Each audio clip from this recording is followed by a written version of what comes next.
Byamanjeeri abasumba okwawukana ekyo kizze kibaawo. Archbishop Ntagali ye teyawukana na mukyala we naye ate kwegamba yaseeseetuka ne yeesanga nti agenze n'endiga ye era agikoze olw'otonda kati ebiriwo mubiraba.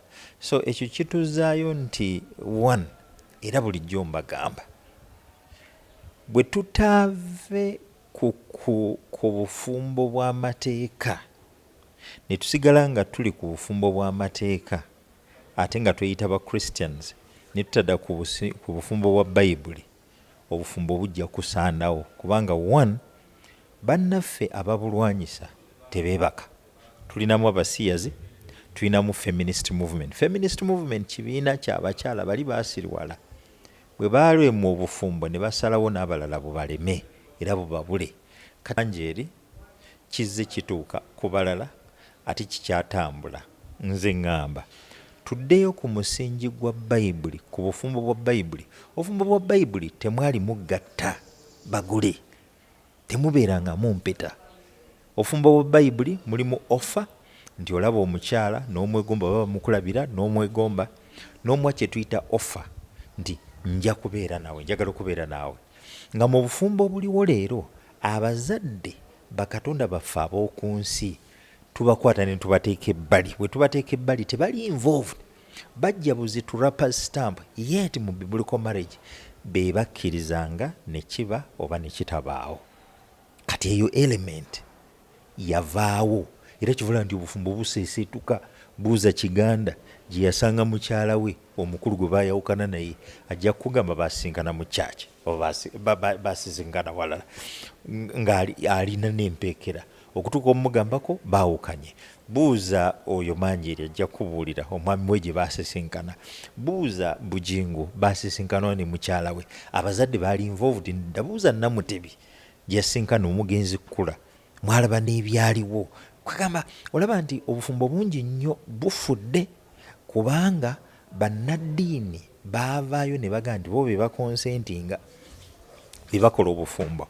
Nze nkugambye nti obufumbo bwa Bayibuli mwalimu offer, musajja ow'omukyala proposal, acceptance, omukyala nakkiriza, parental consent, abazadde ne bakkiriza ne bakonsentinga ne bagamba mutandike, then ekyokuna kyalinga daware oba amahare oba ebirabo. That is where the problem stems from. Kati abafumbo babeera ne struggles, abalala betta, abalala butwa, abalala mundu, abalala masasi. Omusajja n'agamba we kanneemulula empola mpola. Biblical marriage omusajja teyabeeranga na mukyala omu, yabeeranga n'abakyala basukka mu omu. Balinga bakiziganya nnyo mu polygamous marriage. Si polygamy, polygyny, omusajja okubeera n'abakyala abasukka mu omu. Polygamy n'omukyala asobola okubeera n'abasajja abasukka mu omu. Polygamy is that blanket. Saagala nnyo tukulirize kintu naye nze ndowooza twandibadde turevisitinga marriage. Lwaki Christian agenda mu mateeka nti bamugatta ate nga Bayibuli eprovidinga for the basis for marriage era nga n'omusingi gwayo guba mugumu ate munywevu naye ng'ogw'amateeka as long as there is law. Kati Bujinga alina ekikyamu kye yakola when it comes to the law, talina ekikyamu kyonna kye yakola. Ate Kiganda talina kikyamu. Kakati ate bw'ogenda ku bana abalala bonna eriyo bangi nnyo. What you don't know nti there are many men out there nga basumba balina abakyala, abalala baava dda mu maka gaabwe ku abakyala babafuukira ekyambika. Saate eriyo n'abakyala abasula mu maziga olw'abaami. Kati abaami olw'okubanga amateeka tegabakkiriza kuba na bakyala babiri gano twayingiramu, kalaga nti okkono bw'abanga anzimbyeko kamuddukire ddala asobole okumaintinga kye tuyita serial monogamy, nti banjagaza mukyala omu kati oyo mutadde kanfuna omulala. Ebyo byonna tebyandibaddewo. So what we need is to go back to the basics. Obufumbo kye ki mu Bayibuli? Tuve ku bufumbo bw'amateeka kuba tulabye gye bututta abantu. So many people omuntu bamugattira wana ayawukanira mu kooti ng'ate agenda walangera baddamu nga bamugatta.